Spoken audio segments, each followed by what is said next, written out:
Shelley Svoren, who is a senior business banking analyst and industry specialist, is with me today to talk about aircraft finance. What are kind of the terms that I would expect to see in a typical aircraft mortgage? Typically, what you will see in an aircraft mortgage, you won't find the things that are applicable to a financing request. You will not find the interest rate. You will not find the term. So the collateral is not just the aircraft hull itself. You will find the engines. You will find the propellers.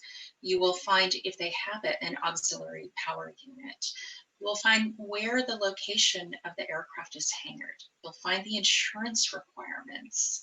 You may find reappraisal rights in some of the mortgages. And what that is, it's essentially a loan to value requirement.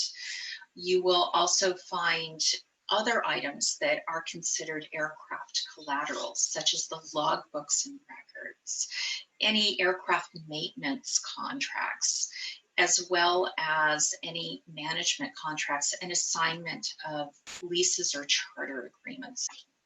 Tell me a little bit about the terms that you're seeing. I know there's some unique formulas that a lot of financiers use to calculate the loan and the amortization in an aircraft. Tell me a little bit about how that works. I think every lender has different metrics for the initial advance rate that they'll apply. In some instances, it comes down to relationship.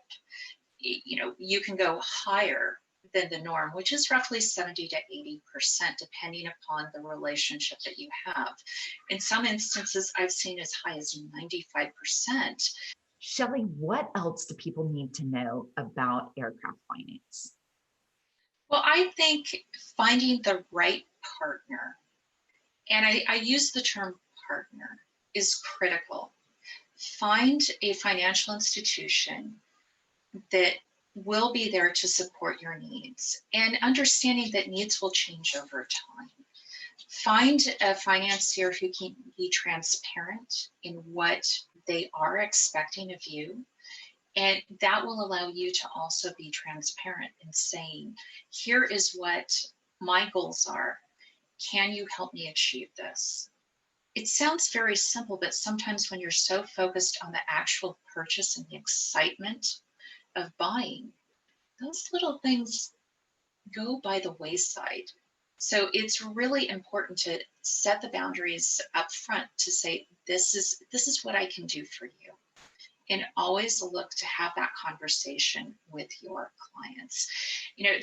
I'd love to go back for a few steps and talk about finding, when things don't go the right way for a client, they find out that they can't afford to purchase a wholly owned aircraft. What we've found is that people need to be happy with their aircraft purchase. Otherwise, an unhappy client, it affects every bit of the relationship that you have with them. And you want somebody to be happy and come back and be able to call upon you when they're ready to change. It's an incredibly busy time in the aviation industry. We're seeing new aircraft owners in the market in a number that has not been seen in quite some time. And the focus that the financial institution that I work for is, we want to protect our clients. A lot of our clients have a massive relationship with a bank. And so ensuring that they have the best knowledge possible about the asset that they're purchasing is really critical. In some instances, we've had to request copies of that engine maintenance contract and the various maintenance contracts in order to arrive at a value. And in an instance recently, we could not justify the purchase price that the client had seen on their letter of intent. And so it's causing the client to go back and say, what exactly am I paying for?